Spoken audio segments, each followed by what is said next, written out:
On a nationally televised broadcast seen by over 11 million viewers, Jasmine Crockett and Karoline Leavitt stood on opposite sides of a debate about women in power. But when Karoline unveiled forged documents and accused Jasmine of corruption, the room went cold. Jasmine said just 7 words, and within 48 hours, she filed a defamation lawsuit that would shake the political media to its core. What began as a clash of words became a legal war. Sponsors vanished, emails leaked, and across talk shows and courtrooms, the silence Jasmine held turned into the loudest reckoning of Karoline's career.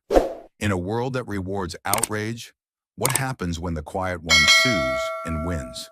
Stay with us? This is a story worth every second of your time. The segment was billed as a landmark event, Voices of Power, Women Reshaping American Politics, aired primetime across every major network. The set was sleek, clinical, and uncomfortably pristine. Chrome trim, glowing blue LED accents, and 3 mounted cameras weaving silently through the air like silent predators. Jasmine Crockett sat poised, spine straight, eyes focused, her every breath measured like a metronome. She had done dozens of panels before, but something about tonight, it was off. Karoline Leavitt was too still, too rehearsed. Her hands remained clasped in her lap for most of the opening 10 minutes, but every few seconds she'd glance down at the folder on her thigh, like it held a secret she couldn't wait to unseal. Jasmine saw it, she clocked it, but she said nothing. When the conversation shifted from representation to accountability, Karoline struck. She didn't raise her voice. She didn't even wait for the moderator to finish his question. She simply leaned forward, uncapped the folder with a slow, deliberate flick of her wrist, and held up 2 pages. Pages that hadn't passed through any vetting, hadn't been disclosed in pre-panel agreements, and hadn't been seen by anyone on set until that very moment. Her voice dripped with performance. Before we go any further, I think the American people deserve to see this. The host blinked. The camera operator cut to a close-up without being told. And there it was. Faux official letterhead, time-stamped emails, and a spreadsheet with Jasmine's name boxed in red, claiming she'd received over $180,000 from a shadowy PAC linked to radical activist networks. It was a fabrication, an intricate, calculated piece of political theater. There was no such transaction. The PAC was real, but the document had been doctored. Metadata stripped, header blurred, context erased. Karoline didn't just smear Jasmine. She constructed the illusion of corruption, built it pixel by pixel, line by line, like a house of mirrors designed to collapse on command. "Tell me, Congresswoman," Karoline purred, "what exactly did they pay you for?" Every head in the studio turned. The host hesitated, unsure whether to intervene or let it spiral. The air thickened. One of the journalists shifted, then quickly looked down. A bead of sweat slid down the cameraman's temple. Jasmine, however, didn't even flinch. She didn't reach for the paper. She didn't ask for a fact check. Instead, she turned slowly, deliberately, toward the main lens, the live feed pouring into 17 million homes, and stared into it like it was a courtroom. Then she said, with the precision of a closing argument, "I'll answer you in court." No shout, no emotion, just verdict. And the room knew it. She had just flipped the script. The camera's red light faded, but the damage had already detonated. Jasmine didn't wait for the post-show debrief, didn't engage with the moderators or wave to the viewers. She walked straight through the backstage corridor, past the buzzing producers and stunned interns, her heels clicking like a metronome of restraint. Her chief of staff, already on the phone with legal, matched her pace. In the back seat of the SUV waiting outside, Jasmine said only 6 words. "Find out who printed that document." By the time she landed back in Dallas, her legal team had convened in a midnight session at a high-rise conference suite that smelled of stale coffee and printer ink. They pulled the footage, froze the moment Karoline held up the doctored file. Zoomed in. The letterhead didn't match any legitimate source. The file's source ID had been scrubbed. The timestamps were inconsistent. It wasn't sloppy. It was deliberate. What Karoline had done wasn't political posturing. It was an act of public sabotage engineered with intent to discredit a sitting congresswoman on live television. By hour 36, Jasmine's lead counsel, Elijah Marin, a stone-faced constitutional litigator who once faced down a sitting governor, had drafted a civil complaint that read like an indictment. Every sentence was weighted, every paragraph cut like wire. The claim, defamation with malice aforethought, fabricated materials, strategic character assassination. The damages sought weren't symbolic. They were generational. $100 million for what the suit called irreversible political and professional harm inflicted through orchestrated misinformation. At precisely 9:17 a.m. on the second day after the panel, the lawsuit was electronically filed in federal court and auto-uploaded to Pacer. Within minutes, legal journalists picked it up. By 10 a.m., Politico and Reuters had posted breaking news alerts, and by lunchtime, the world had split. One half of the internet recoiled. Isn't this a little extreme? She should have just corrected the record. Another thin-skinned Democrat crying victim. But the other half roared in response. She didn't run to Instagram, she ran to court. That's not fragility, that's force. Screens were flooded with side-by-side comparisons of Jasmine's stone-cold composure and Karoline's triumphant smirk. A political strategist tweeted, "We used to say sue them into silence as a joke. She just made it a doctrine." Still, Jasmine remained utterly quiet. She didn't tweet. She didn't text a statement to the press. She didn't even like a comment. But in every newsroom, courtroom, and strategy session across the country, her silence was deafening. Not passive, potent, not avoidance, tactical withholding. And to those who understood power, that silence wasn't absence. It was a countdown. But power, when it starts to crumble, doesn't collapse with sound. It fractures in silence, looking for shadows to bargain in. 44 hours after the lawsuit went public and Jasmine's silence became the most deafening force in national politics, the temperature inside her Dallas office dropped. The blinds were half drawn. The hallway outside buzzed with reporters trying to bait a statement. Inside, Jasmine sat across from her attorney, reviewing deposition timelines when her chief of staff, Samira, entered without knocking, holding out a phone like it was evidence from a crime scene. "Encrypted sender," she murmured. "No CCs, no legal header, but you'll recognize the tone."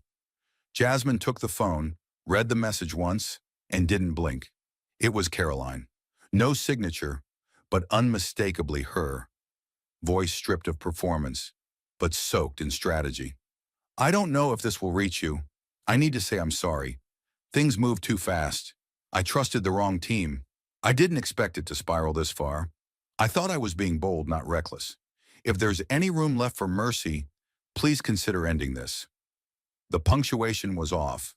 The grammar fractured in just enough places to sound urgent, almost human. But the core was clear. She wasn't apologizing for what she did, only for the fallout that followed. No ownership, no accountability, just a passive surrender wrapped in the language of remorse. Jasmine stared at the screen for a few seconds longer, then handed the phone to her attorney. Her voice was low, but it landed like steel. If it was sincere, it wouldn't be secret. The message was archived. No response sent, no acknowledgement given. That should have been the end of it. But the email didn't stay private. No one on Jasmine's team leaked it. They didn't have to. Somewhere between Karoline's PR consultant and a desperate junior staffer trying to rehabilitate her image, the message found its way into the bloodstream of the internet. It surfaced first on a small political blog, then exploded onto Twitter, screenshot, timestamp, and all. Within hours, it was dissected on podcasts, quoted on late-night news panels, and debated in think pieces with titles like "When Power Whispers Apologies." The irony scorched. Karoline, who had weaponized the public arena to humiliate Jasmine, was now retreating to the shadows, begging for clemency with no witnesses. And the public? They saw through it. "You tried to crucify her in HD," one commenter wrote, "but asked for forgiveness in lowercase." The court docket remained untouched. Jasmine didn't move a muscle. But outside her office, the winds were shifting. And for Karoline Leavitt, the spin cycle was over. The reckoning had begun. The public backlash had scorched across every platform like wildfire, but it was the absence of Jasmine's voice that turned it from news cycle to cultural event. The leaked email had detonated online outrage, but it was what came next that reshaped the terrain entirely. Jasmine didn't tweet, didn't post a photo, didn't sit for a single interview. And yet, she was everywhere. On Monday morning, the Washington Post printed a 3-column front-page feature titled Jasmine Crockett, Power and Restraint. Below the headline was a photo, not from the panel, not from the courtroom, but of Jasmine walking alone past the Lincoln Memorial, her expression unreadable, the sky behind her the color of ash. The column didn't dwell on drama. It drew blood with analysis. In an age where volume is mistaken for vision, it read, Congresswoman Crockett has done the unthinkable. She has stayed still and made the world adjust to her pace. By noon, CNN aired a primetime special, split-screen footage of Karoline's on-air accusation, replayed beside Jasmine's now viral reply, I'll answer you in court. A chyron at the bottom of the screen read, the most controlled moment in modern politics. That same day, MSNBC convened a roundtable with 3 former senators, each trying and failing to recall a time when a public official said less and commanded more. But while anchors waxed poetic and op-eds turned her into legend, Jasmine didn't flinch. She wasn't watching the coverage. She was in a subcommittee room deep inside the Capitol, reviewing amendments to a transportation equity bill, with a red pen in hand and a cold coffee at her side. The cameras weren't invited. Her staff didn't issue statements, no sound bites, no damage control. While the world tried to paint her in gold leaf, she kept her hands in the ink. And still, the irony was as cutting as it was cruel. She was being applauded not for what she said, but for refusing to dignify a lie that should never have been spoken. But silence, when it turns on you, doesn't knock. It seeps in, seeps under, and then takes everything. In the days following the leaked email, Karoline Leavitt's world began to shrink, not in headlines or hearings, but in contracts, the kind printed on glossy paper and signed with champagne. Luxform Skincare, the luxury brand that once featured Karoline's face in digital billboards across Miami and LA, was the first to vanish. The termination notice came not with a call, but in a 1-page PDF emailed at 2:13 a.m. Effective immediately, all promotional and ambassadorial relationships are concluded. No further public association is permitted. There was no follow-up, no explanation, just a silent erasure, like she had never existed in their campaign reels to begin with. The next morning, Civic Rise Energy, a flashy political lifestyle brand aimed at millennial conservatives, pulled her affiliate code from its website and sent out a bulk email to its user base. We believe in accountability. Our partnerships reflect that. Karoline didn't post about the losses, but inside her team's Slack, the panic was visible. Messages were short, clipped, littered with, checking with legal, is there a PR patch, and can we get ahead of this? But they couldn't, because the sponsors weren't waiting for court rulings or explanations. They were reading the climate, and the climate had turned. Her once thriving podcast, No Filter with Karoline, had its ad slots pulled within 72 hours. Her analytics dashboard showed a bloodbath. Follower count dropping by thousands per day, episode engagement cut in half, incoming inquiries reduced to near zero. The microphone she once weaponized now sat on her desk like an unused relic. She tried recording.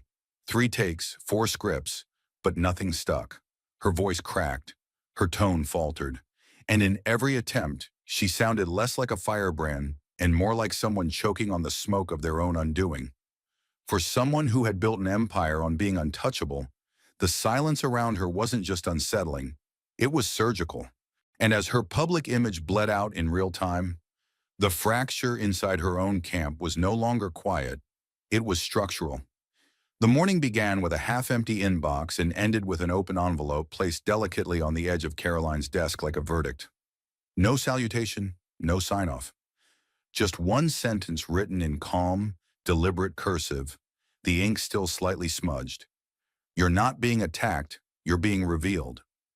It was from Rachel Lynn, her senior PR advisor, once the sharpest strategist in the room, the woman who had crafted her debate sound bites and whispered the killer phrases, seconds before cameras rolled. Rachel was loyal, had been loyal until now. Her desk sat stripped bare by noon, nameplate gone, drawers emptied. Only a single iced coffee remained sweating on the corner, untouched. Karoline stood staring at the note for a full minute, her face unreadable. Then she folded it in half with mechanical precision and slipped it into her blazer pocket. Not a word spoken, not a question asked, just the hollow echo of retreat. That afternoon, an emergency strategy meeting was called. In the past, such gatherings filled 2 floors. Now the war room was reduced to 4 souls. Karoline, her legal counsel, a junior assistant who looked like she wanted to disappear, and a comms intern patched in via glitchy Zoom audio. The air was dense with failure, the silence between sentences louder than the voices attempting to salvage her future. On the projector screen, graphs in freefall, audience retention, cut in half, newsletter unsubscribes, spiking, negative sentiment index, off the charts. "We need a reset message," the intern offered weakly. "There is no reset," Karoline snapped, then caught herself, swallowing hard. No one looked up. There was no plan on the table, no roadmap, no slogan that could walk her out of this. Just data, loss, and time running out. She had once been the conductor of chaos. Now she was buried beneath it. And worst of all, she could feel it. They weren't brainstorming. They were bracing. But as Karoline's inner circle crumbled under the weight of optics and abandoned alliances, something far more lethal arrived, not with noise, but with unnerving precision. It came at 6:42 a.m., delivered into the inbox of Jasmine Crockett's lead counsel under high-level encryption. No subject line, no introduction, just a single PDF attachment and a digital signature confirming the sender. A former campaign staffer from Karoline's 2022 congressional run. The file was clean, metadata intact, unaltered. Its title sat at the top of page 1 in bold, unapologetic font. Talking points for minority opponents. It read like an operation manual. This wasn't commentary. It wasn't careless language caught on a hot mic. It was structured, systematic, and deeply sinister. The opening page broke down debate tactics by demographic. Black women, Latina candidates, Asian American progressives. Under the heading Psychological Leverage, it outlined targeted methods to elicit emotion, interrupt early and repeatedly, break rhythm, laugh subtly during responses, project condescension, use terms like entitled, angry, or too passionate. These labels resonate with suburban independents.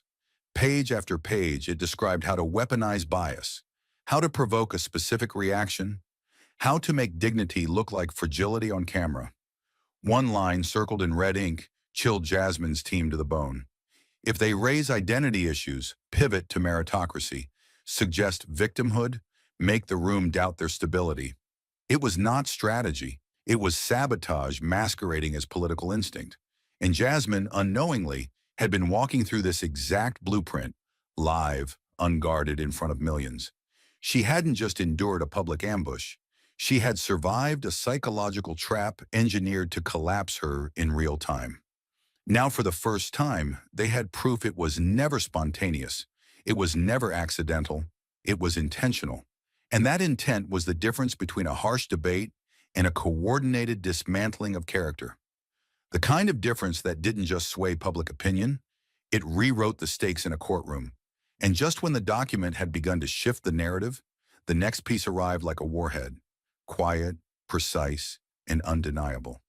It didn't come from a courtroom filing or an email chain between lawyers.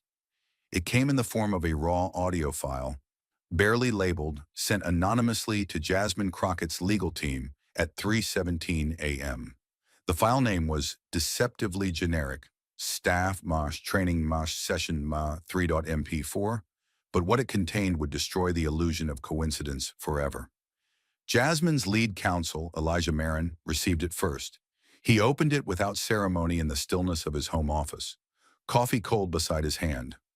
The first few seconds were nothing but soft ambient rustling, papers shuffling, chairs scraping, nervous laughter in the background. But then came the voice, clear, measured, undeniably Karoline Leavitt's. Make her look unstable. She'll break if you act calm and condescending. Elijah sat back in his chair, spine rigid. He didn't stop the recording. He turned the volume up. Caroline's voice continued, casual and crisp, like someone explaining a morning routine. Don't interrupt right away. Just watch her pacing. Women like her, they build steam. Let them think they have the floor. Then smile. Let your face say, you're emotional. Even if you don't say a word, the audience will hear it. Trust me, they always do. A male voice chuckled off mic. Someone else chimed in. So it's like polite disruption? Karoline laughed. Exactly, it's performance. But if you stay calm, she'll do the work for you.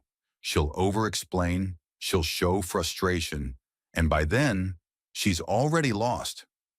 There was no anger in her tone, no spite. That was what made it so chilling. She wasn't venting, she was training. Elijah didn't speak for a long time. He simply let the recording finish. It ran 23 minutes and 28 seconds, long enough to erase any plausible deniability, long enough to draw a straight, brutal line between Karoline's televised attack and the campaign culture that had carefully rehearsed it. He forwarded the file to Jasmine's secure drive, then called her. She answered on the first ring. He didn't offer a greeting, only 6 words. We have her voice. It's real. When Jasmine listened to the audio later that day, she didn't flinch. She didn't take notes.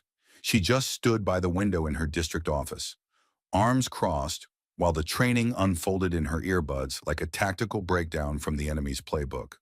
With every passing minute, the pieces snapped into place. The constant interruptions during live panels, the passive smirks, the smothering politeness that never quite masked the blade underneath. She hadn't imagined the performance. She had survived it. And now she had evidence that it had never been personal. It had been procedural, scripted, standard. One line in particular lodged itself like a splinter beneath her skin. Let the audience do the rest. It wasn't just manipulation, it was exploitation. It didn't aim to challenge her policies. It aimed to weaponize the very stereotypes she had spent her life resisting. That a black woman raising her voice must be angry. That measured confidence must be arrogance. That silence must be admission. Jasmine didn't need a press statement. She didn't need to explain herself.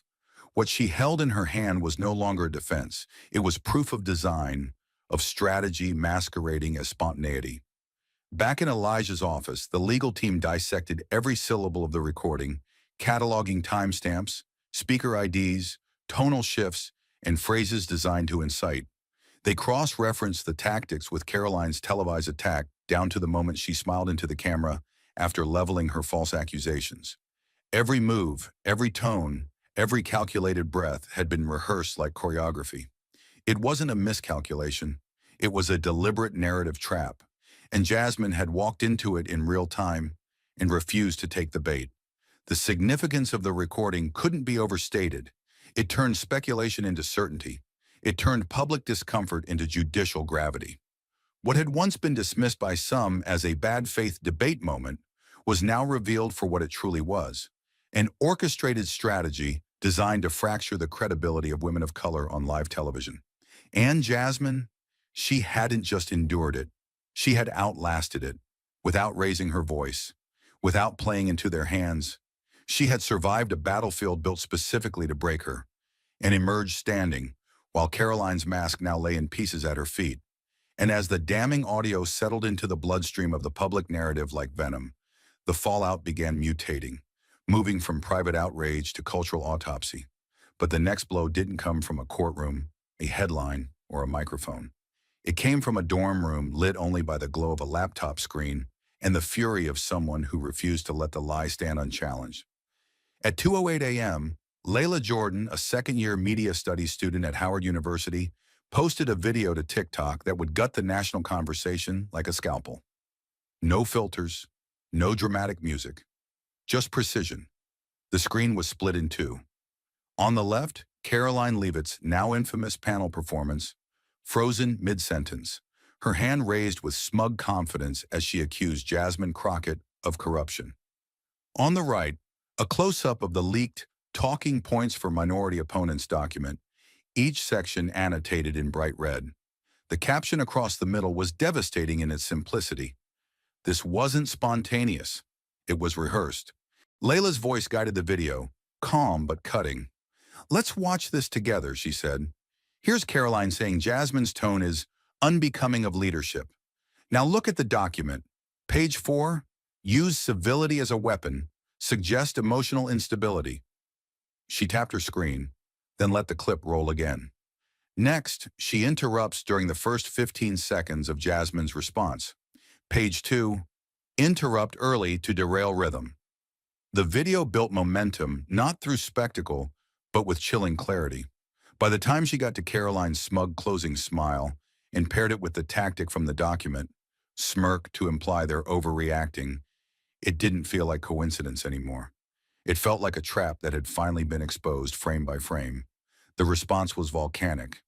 Within the first hour, the video had 750,000 views. By sunrise, it had crossed 4 million. But more than views, it was the engagement that told the real story. The comments poured in by the thousands, law students quoting constitutional implications, activists calling for formal ethics reviews, working professionals admitting they'd seen the pattern before but never had the proof. "This is not just a takedown," one user wrote. "This is what structural bias looks like when it's caught on tape." Another simply commented, "She didn't lose control. She was under attack, and she knew it." The virality moved fast. Across Twitter, Instagram Reels, even LinkedIn, where political consultants began dissecting the clip with uncomfortable candor. But it wasn't just the internet. By midday, traditional media picked up the scent like blood and water. The Atlantic was the first to strike. Their feature dropped just after noon with the kind of headline that doesn't blink. "Humiliation isn't opinion, it's a strategy." The article didn't waste time. It framed Karoline's performance not as a rogue moment of televised friction, but as the most recent example in a decades-old pattern of weaponizing optics against women of color. It cited prior moments, Maxine Waters being called unhinged, Alexandria Ocasio-Cortez being interrupted in finance hearings, Kamala Harris being labeled aggressive mid-sentence. But it wasn't the history that stunned readers. It was the specificity. "This isn't about tone," the piece declared. "It's about designing rhetorical cages, then punishing women for trying to speak from inside them." Jasmine's name was mentioned 6 times. Her quotes? 0. She hadn't spoken, hadn't reacted, hadn't posted a word. That was the most powerful detail of all. The piece didn't elevate her voice, it elevated her restraint. And in doing so, it reframed silence not as absence, but as strategy. Jasmine was not hiding. She was watching the world indict itself. Meanwhile, Karoline's side scrambled. Her social media pages stalled. Her podcast feed went dark. The comms team, what remained of it, had no messaging plan. Because how do you spin a strategy document when a 19-year-old just turned it into national curriculum in real time? How do you deny intent when the internet has already made a forensic timeline of your cruelty, when they've clipped your smirk and slowed it down to the very frame that proves you practiced it? For Jasmine, this moment should have been vindicating. It should have been cause for a press conference, a TV appearance, a celebratory tweet. But none came. She didn't share Layla's video. She didn't retweet the Atlantic article. She didn't call a single reporter. Instead, she attended a housing subcommittee hearing that afternoon, on time, prepared, composed, asked 3 precise questions, then left through the side entrance like any other legislator. No camera crew, no soundbite, no spectacle. But the stillness around her only made the storm louder.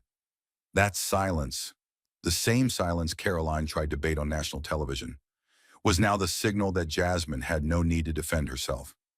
Because the country was doing it for her. Because a college student had peeled back the curtain. Because the Atlantic had slammed the gavel.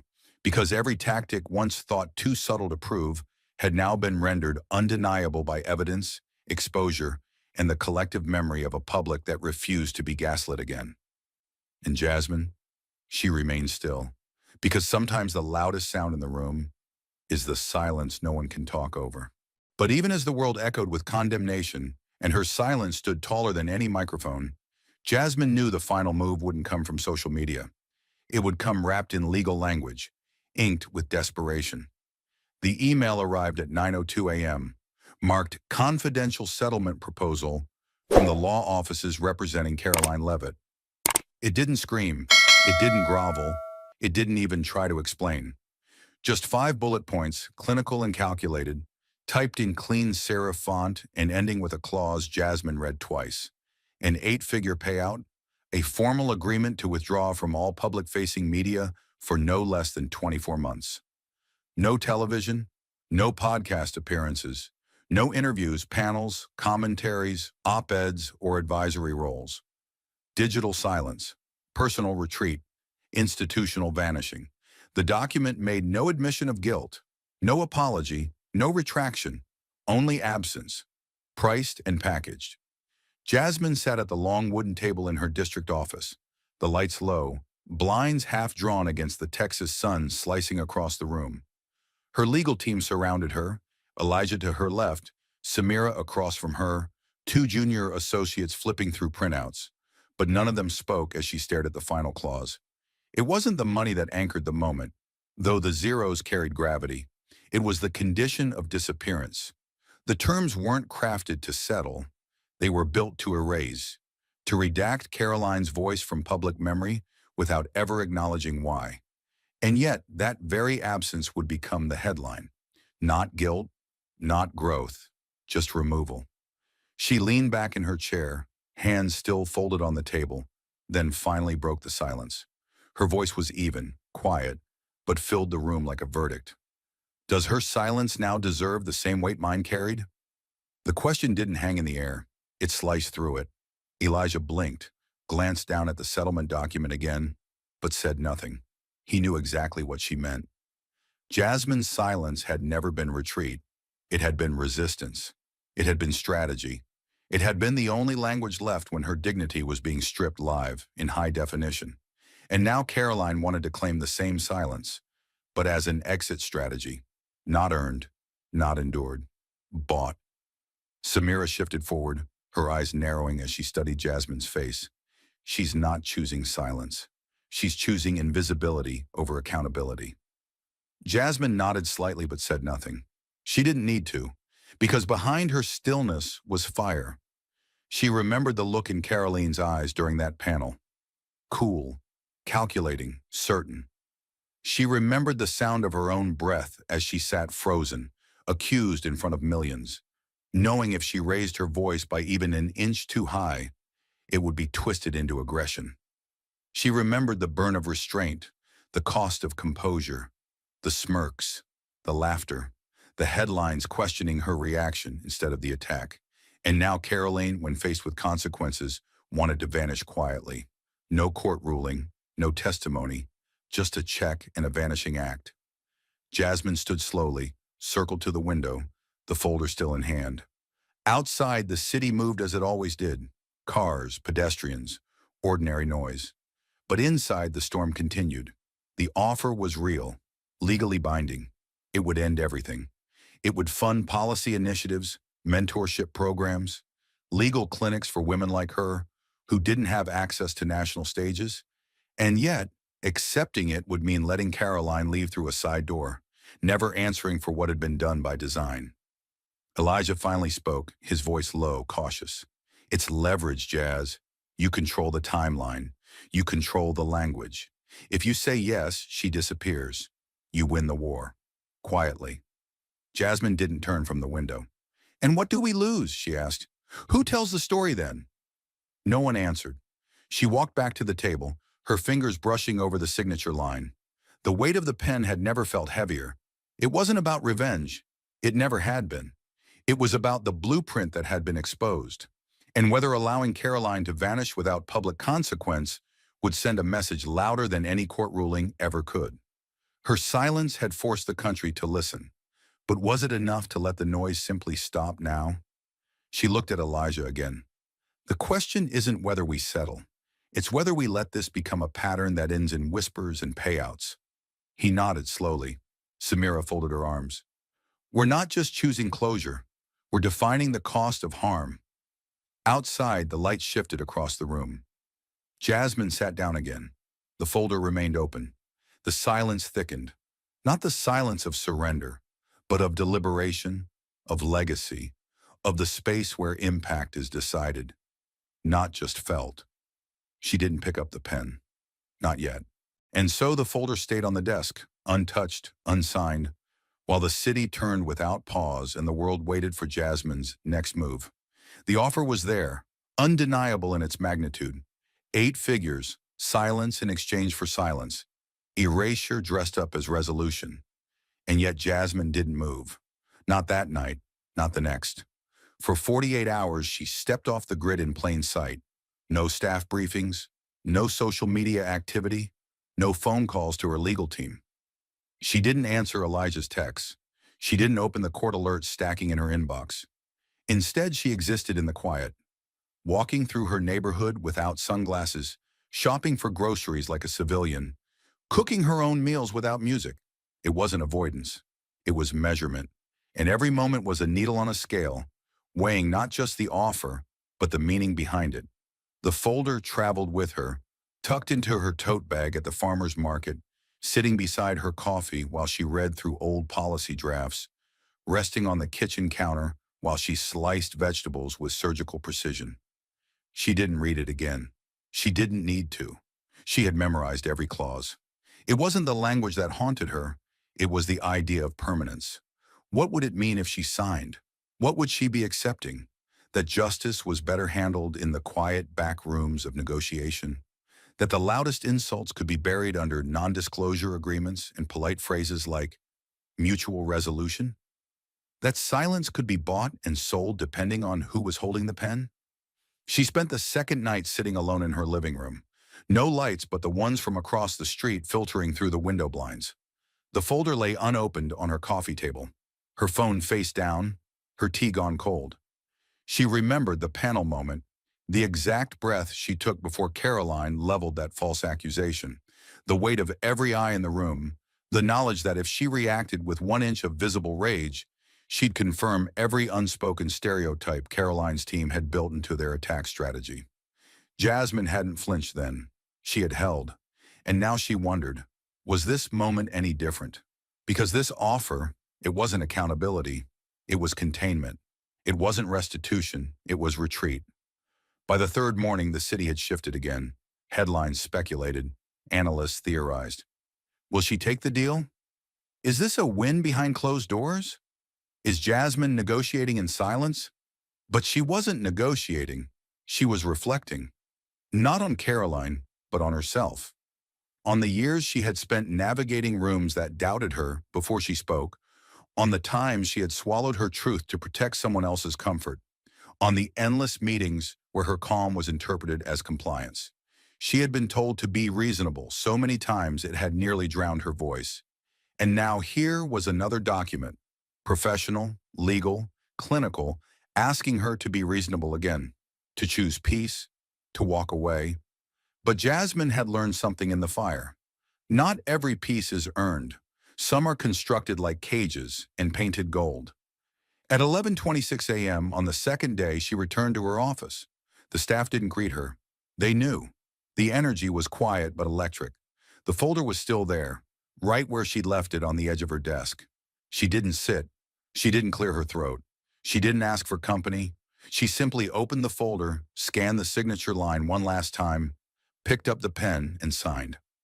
Then she whispered not to anyone, but to herself, "This is not a settlement.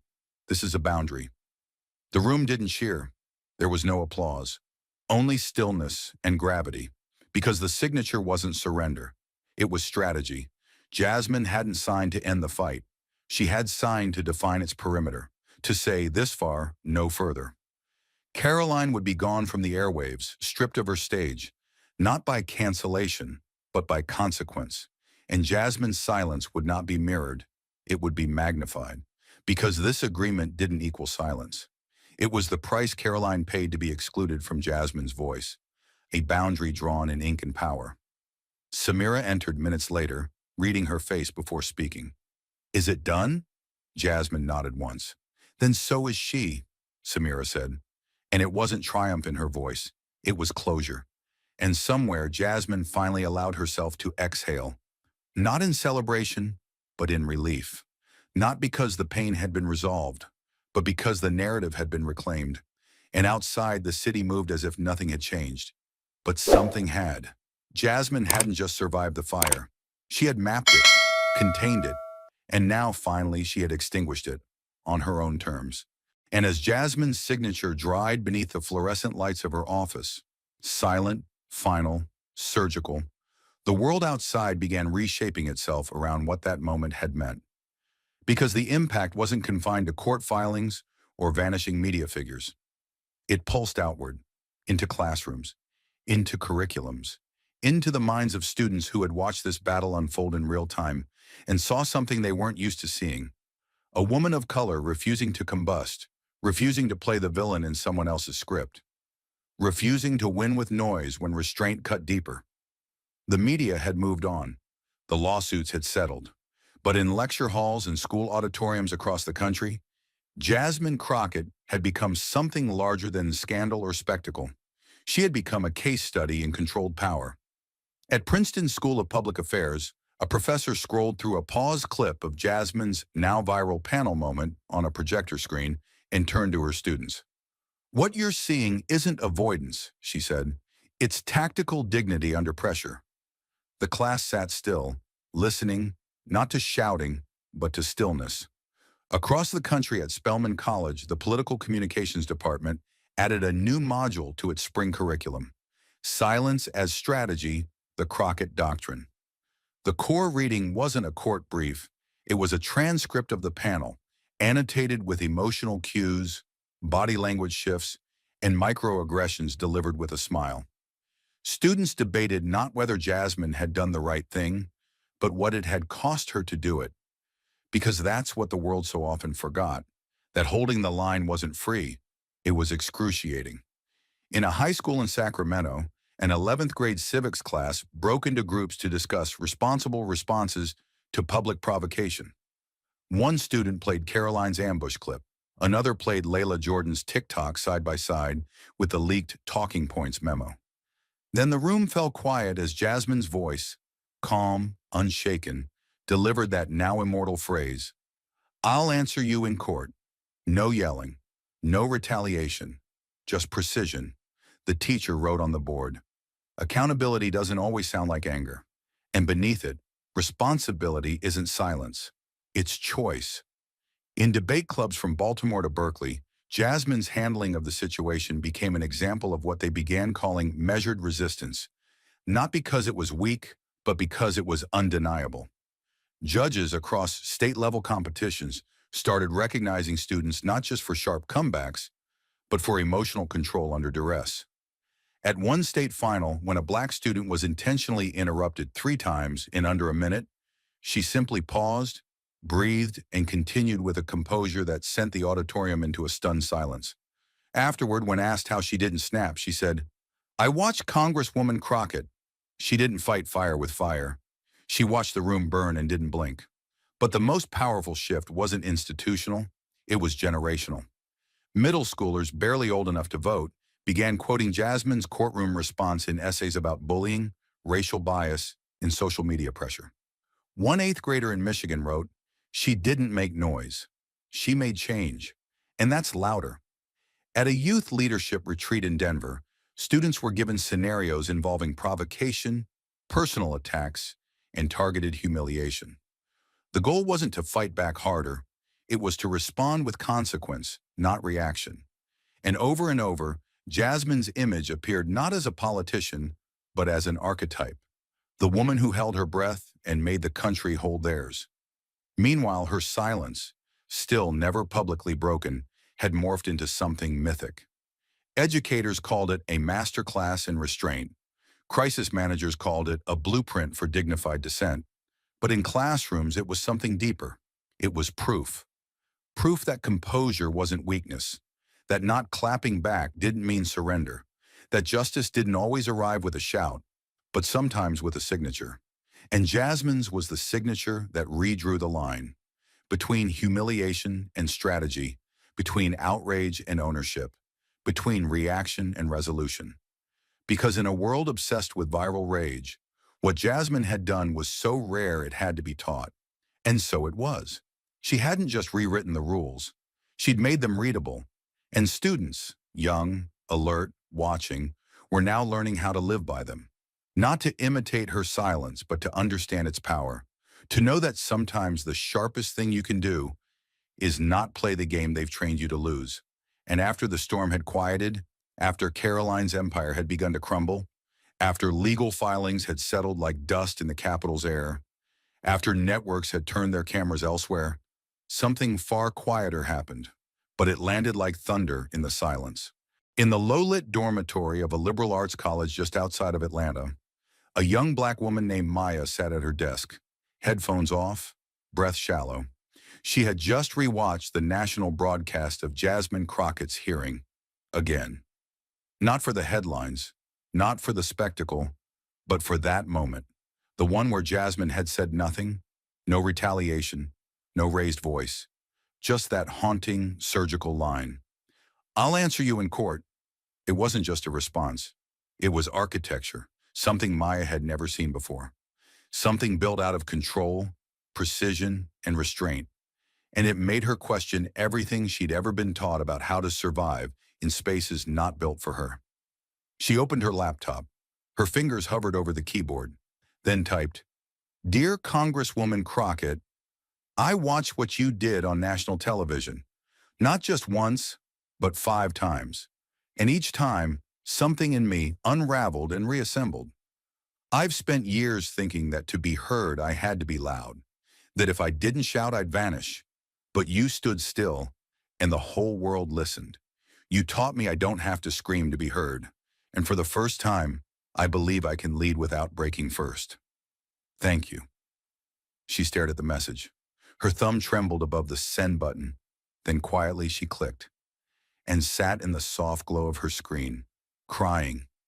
Not because she was sad, but because someone had finally modeled power in a language her soul recognized. The email arrived at 2:08 a.m. Capital Time. Jasmine wasn't awake, but one of her senior aides, still at her desk because the world hadn't yet calmed down, flagged it and paused. Unlike the deluge of political commentary, this wasn't opinion. It was witness. There was no hashtag, no link, no trending clip. Just a young woman typing from the seams of her own becoming, saying, "I saw you, and now I see myself." When Jasmine read it the next morning, she didn't forward it. She didn't mention it in press briefings. She didn't post it to social media with a long caption. She printed it on thick paper stock and folded it into her daily journal. She held it like evidence, but not legal evidence, spiritual evidence, that all the restraint, all the silence, all the calculated endurance had landed somewhere real, that even if the world was addicted to noise, somewhere in that chaos, stillness had created a ripple. She closed the journal, sat in her office, and looked out toward the National Mall, where monuments stood for wars fought with bullets and bayonets. But hers had been fought with breath, with composure, with every ounce of discipline not to meet fire with fire. And now, far from the courtrooms and networks, a student she'd never met had become a kind of living monument to what Jasmine had proven. That dignity can echo louder than rage. That to be still in the face of humiliation is not weakness, it is strategy. It is lineage. It is inheritance.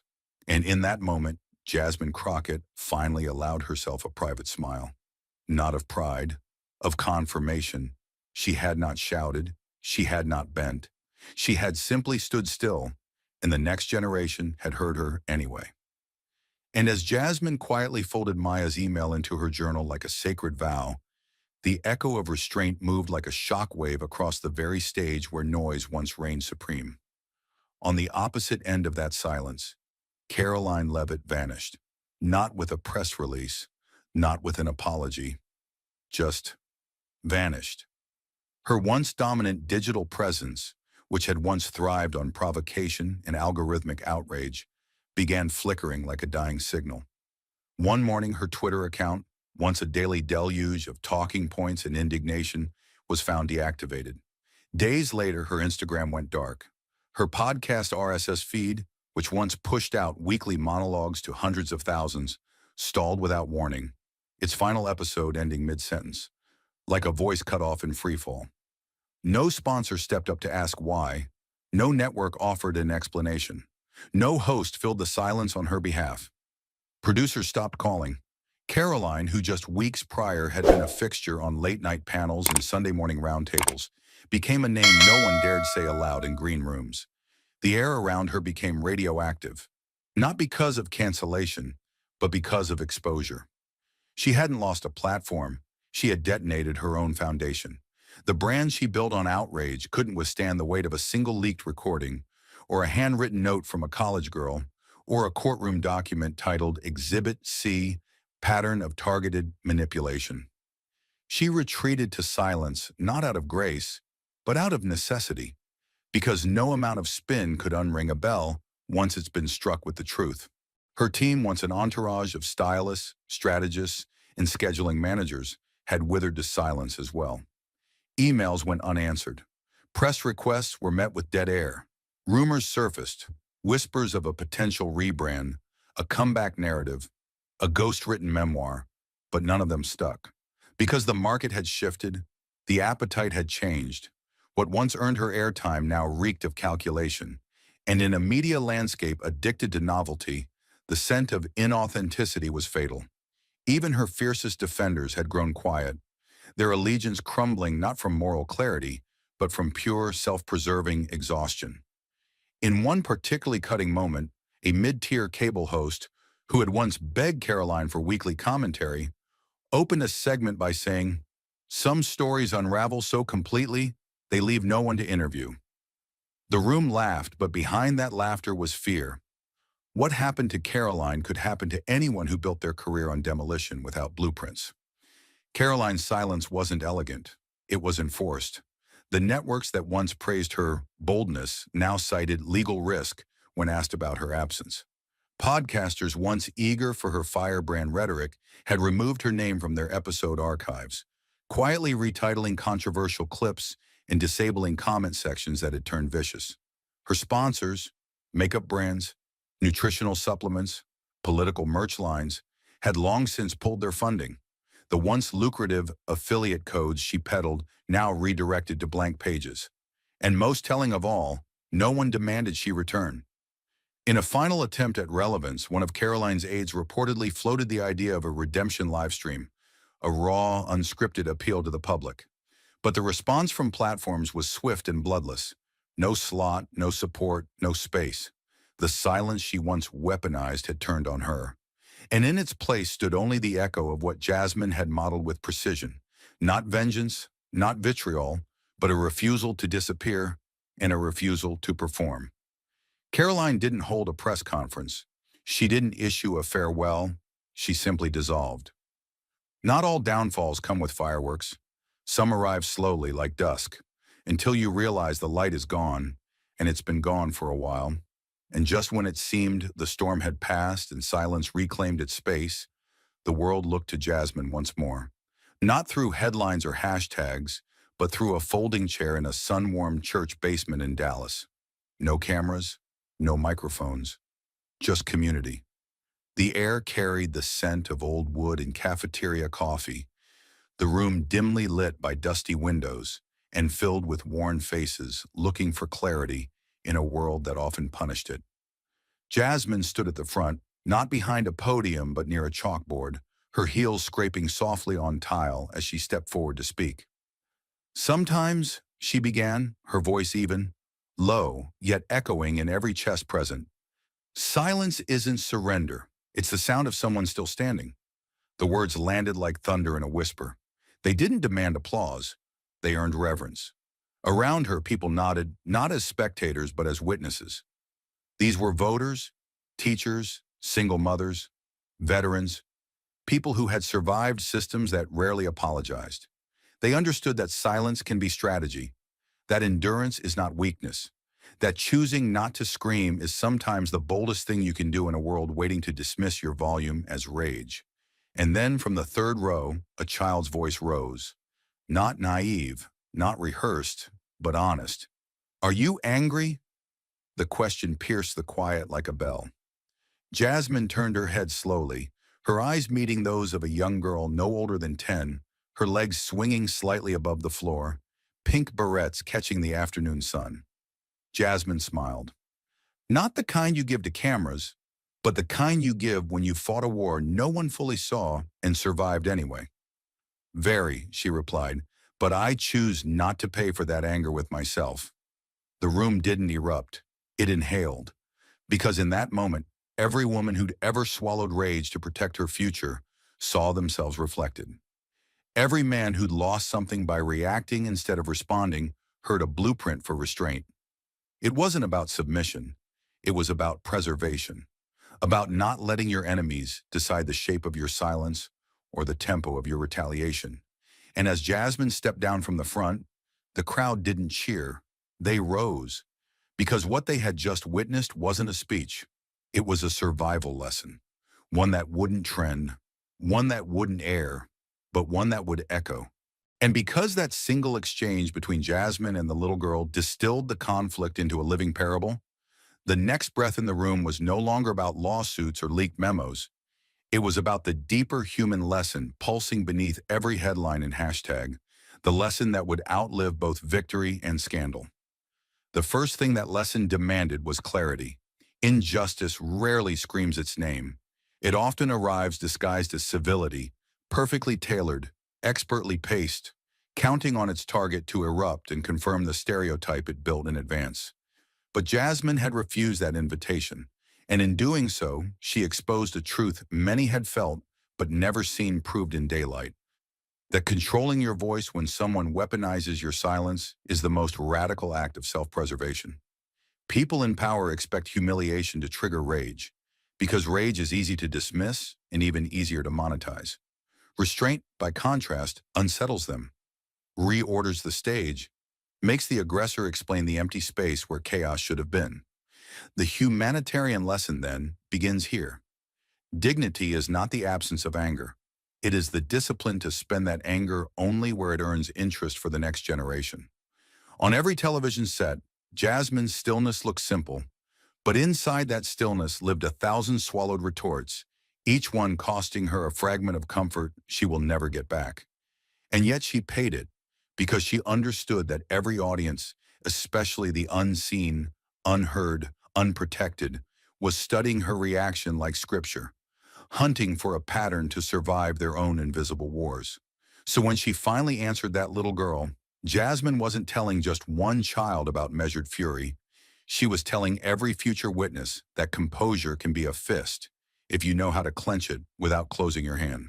The second flare of the lesson is that power rooted in empathy detonates more slowly, but leaves a deeper crater because it changes the soil itself rather than merely scorching the surface. At the Dallas gathering, people expected a rallying cry, maybe even a tidy moral delivered in textbook cadence. But Jasmine gave them something raw, a confession that her calm was expensive, that her silence was a forged shield hammered from every time she had been told to tone it down. Those words, "I choose not to pay with myself," resonated precisely because they acknowledged the cost no court ruling can refund. The emotional tax of having to prove you deserve the very oxygen someone else takes for granted. In that confession lies a radical form of public service, refusing to model self-destruction as the only path to social change. By illustrating the price of restraint, Jasmine reframed heroism from dramatic sacrifice into strategic sustainability, teaching that movements die when their leaders burn out for applause they never truly wanted. Audience members later said they left the meeting carrying a strange blend of fury and relief. Fury at the system that made her swallow so much. Relief that she showed swallowing is not the same as choking. In classrooms days later, teachers replayed that quote and asked students to write essays on the economics of anger, challenging them to calculate what is lost when dignity is forced to scream to prove it exists. The exercise revealed a collective exhaustion with performative outrage and a budding hunger for resistance that heals the resistor even while confronting the abuse. Jasmine's presence turned that hunger into curriculum, giving language to people who had only ever tasted bitterness but never named it on paper. Third, the humanitarian takeaway insists on a dangerous honesty. Structural bias survives not because it is invisible, but because it is tediously predictable. a factory line of tiny humiliations that break targets before audiences realize a weapon has been drawn. Karoline's downfall wasn't a random implosion. It was the inevitable collapse of a strategy built on that factory line being hidden. Jasmine's legal victory, though quiet, flung open the warehouse doors, forcing the public to inventory every conveyor belt of manipulation humming beneath political theater. The leaked talking points document became required reading in multiple communication courses, not as a relic of villainy, but as a decrypted playbook students must recognize in future boardrooms, newsrooms, and legislative floors. Professors asked their classes to reverse engineer those tactics into an ethical firewall, challenging each student to propose real-time counters that protect dignity without surrendering potency. Through that exercise, the humanitarian lesson crystallized. Oppression thrives in patterns. Break the pattern, and you break the spell. Jasmine didn't dismantle the factory in one night, but she forced its blueprint into daylight, and daylight is deadly for machinery designed to work in shadows. Now, every time a pundit smiles condescendingly at a whistleblower, or a senator interrupts a witness with feigned civility, a portion of the audience spots the gears turning and calls it by its truest name: engineered discredit. That collective recognition, born from one woman's refusal to combust, marks the slow erosion of an empire built on manufactured meltdowns. Fourth, the lesson warns that silence has a half-life. Wielded wrongly, it poisons the witness. Wielded well, it poisons the lie. Jasmine's signature on the settlement was a masterclass in ensuring her stillness remained antidote, not toxin. By stating this is a boundary, she converted hush money into hush accountability, turning the very tool meant to erase wrongdoing into a monument to consequence. Community leaders have since used that move as precedent, advising activists to negotiate remedies that force offenders off the stage rather than trap survivors behind non-disclosure gags. In seminars on survivor advocacy, counselors cite Jasmine's approach as the silent closure model, emphasizing that true closure isn't people forgetting the harm.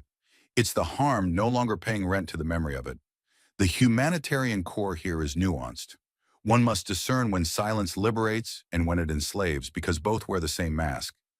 Jasmine's meticulous choice underlined that distinction with Courtroom Inc., teaching observers that every forced apology and every performative meltdown is worthless if it demands your voice as part of the payment plan. Fifth, the lesson reveals that redemption, contrary to popular myth, is not universal. It's custom-made, invoice by invoice. Karoline tried to purchase redemption wholesale, 8 figures and 24 months of invisibility. The world declined the offer because redemption without confession is just a quieter form of escapism. In ethics workshops across the nation, facilitators now present Karoline's retreat as the absence fallacy, illustrating how disappearing can be weaponized to evade growth. Students debate whether a public figure should be allowed a comeback without demonstrating tangible repair to the community harmed. Overwhelmingly, they conclude that pause is not penance. The humanitarian takeaway is clear. Redemption demands accountability that outlasts the news cycle. Anything less is a brand refresh, not a moral resurrection. Sixth, the Dallas Hall itself became a microcosm of democratic possibility. A politician speaking without microphones, a community listening without spectacle, a child interrogating power without fear. That constellation of interactions proved that civic spaces do not require grand stages. They require honest proximity. City planners have since cited the forum as evidence that local governance thrives when stripped of pomp. Smaller rooms, shorter speeches, longer listening sessions. In those rooms, the humanitarian lesson breathes. Justice is not a transaction between giants. It is a dialogue among neighbors. If leaders wish to legislate empathy, they must first practice it in basements, folding chairs, and school cafeterias, where eye contact is inevitable and platitudes suffocate. Seventh, Jasmine's exchange with the girl reframed anger itself as a resource, not a liability. In psychology circles, therapists now unpack her quote, "But I choose not to pay for that anger with myself," as a mantra for trauma stewardship. Clients are taught to visualize anger as a currency. You can invest, donate, squander, or save it, but you cannot pretend it doesn't exist. This reframing dismantles the stereotype that marginalized people must either internalize rage or erupt destructively. Instead, Jasmine's model offers a third path: strategic expenditure, where anger funds boundaries rather than fires. The therapist guides clients through scenarios. What does paying with yourself look like here? What does investing your anger wisely look like? In this framework, Jasmine's restraint becomes a psychological tool, not a political anecdote. Eighth, media literacy programs now place Jasmine's saga alongside classic propaganda studies, illustrating how misinformation thrives on emotional sabotage. Students dissect how Karoline weaponized the suspicion that women of color will break under pressure, then compare it to historical propaganda tropes used against activists like Angela Davis and Shirley Chisholm. They learn that the enemy of manipulation is not merely fact-checking, it is composure long enough for evidence to surface and contradictions to collapse under their own weight. Jasmine's trial becomes an equation. Silence plus documentation equals explosive truth. The equation is then stress-tested in simulated debates where one participant uses condescension to provoke while the other practices measured response. Thank you for watching until this moment and for standing with us on this journey for justice. Your support means everything. Like, subscribe, and turn on notifications so you never miss what's next. And we'd love to hear your thoughts. Leave a comment below and let us know what moved you most in this story. Together, our voices make a difference.